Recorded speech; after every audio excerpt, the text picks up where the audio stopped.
Здравейте, отново сме в Китай. Сега ще ви покажем ето летящата кола. Всеки пита какви са колите, какви са пътищата. Вече има летящи коли и няма нужда от пътища. И сега ще ви покажем. Това минава до 1 км в височина и до 100 км радиус. Така.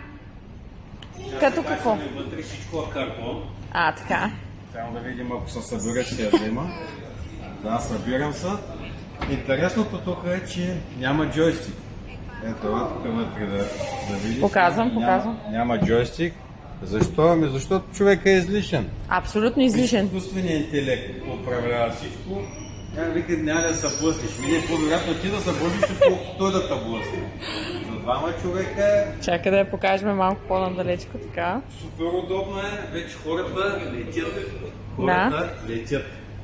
Това е. И това, между другото, има още един по-хубав модел, който излиза от колата и от колата летиш. Тоест, караш си, писват ти да караш, спираш и почваш да летиш. Ето, ще ви показвам и най-новите неща. Освен, че сме тук за най-добрите продукти да ги изберем, ще показваме и любопитни неща с JJ. Така, Гъга, представяме, това е най-новите иновации в Китай.